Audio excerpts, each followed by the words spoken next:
धुमिया कुल जान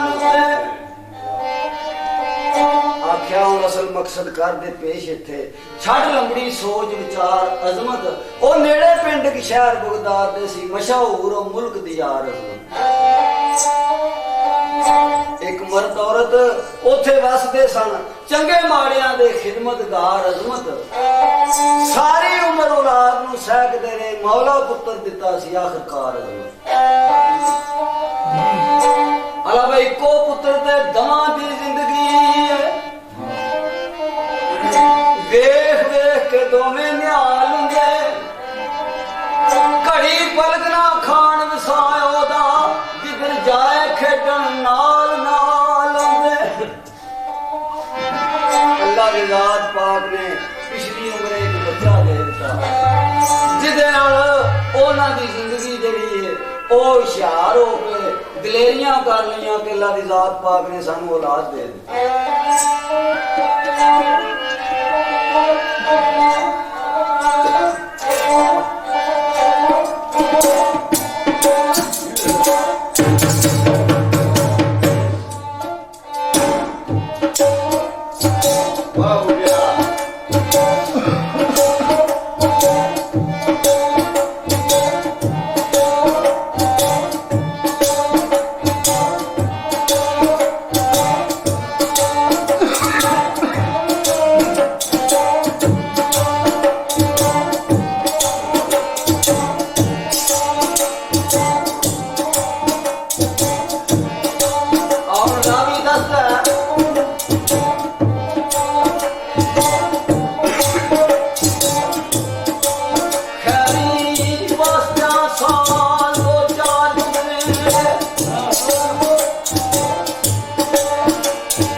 मेरा कोई आसरा कोई सहारा ऐसा नहीं रहा जेड़ा मैनू खट कमा के खुआया।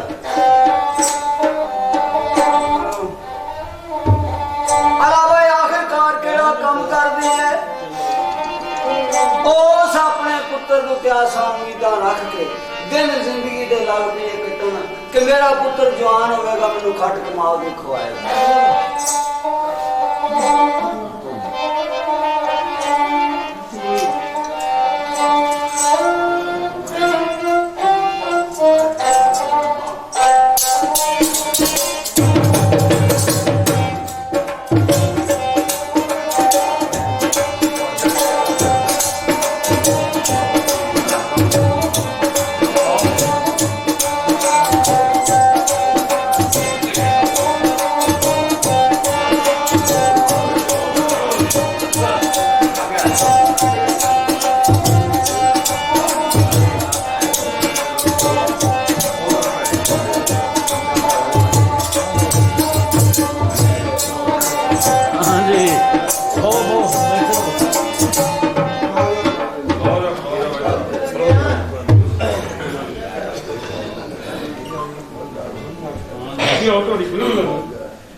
फर्श तो लग के अर्श ते जाना, फिर अर्शे मौला ते रब्बे कायनात जिन्हें भी अरसा गुजरिया 18 साल 90,000 गुफ्तगू करना रब ताला दे अमर दे मुताबिक मेरे प्यारे महबूब मेरे को रहना चाहते हो या वापस अपनी उम्मत को जाना चाहते हो। सरकार ने क्या या बारी ताला मैं अपनी गुनाहगार उम्मत में जाना चाहता। अर्शा तो फिर वापसी फर्श ते इस चीज का नाम है हुजूर सल्लल्लाहु अलैहि वसल्लम। चलो मैं भी 2-4 शेर बोलना। नहीं तू शेर बोल मगर टाइम थोड़ा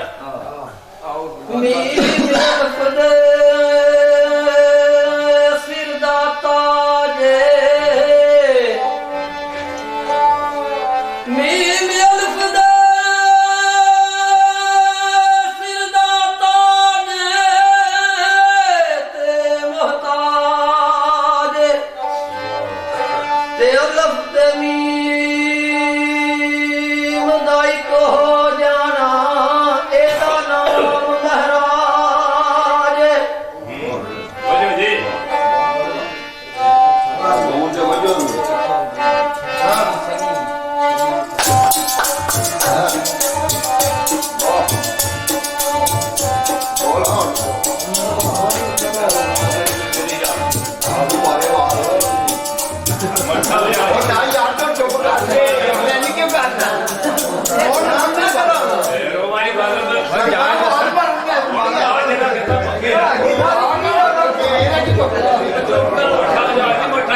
मलाइका जियां गुलामियां करदे हन।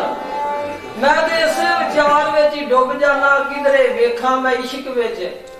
मरदियां नूं इत्थे कई सरदार घमसान पैंदे दिंदा चुक दे मीम दे पढ़दे हन। ठीक है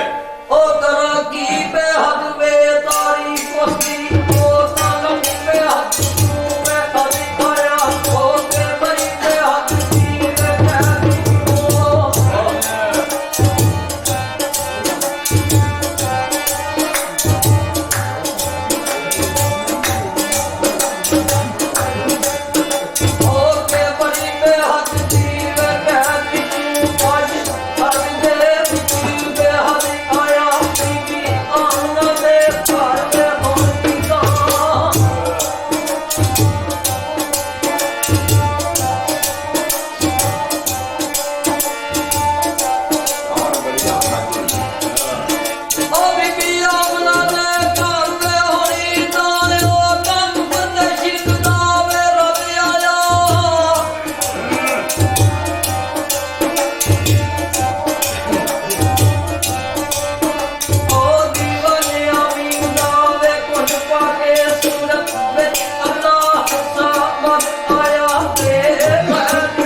ਨੇਕੀ ਦਿੰਦਾ ਤੇ ਮੈਨੂੰ ਗੁਨਾਹ ਦੇ ਛੱਡ।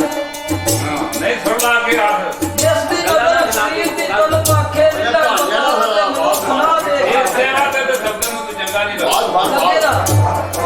ਬਾਦਸ਼ਾਹ ਤੇ ਮੈਂ ਵੀ ਦੱਸਦਾ ਸਮਝਾ ਬੱਚੇ ਨਹੀਂ ਓਏ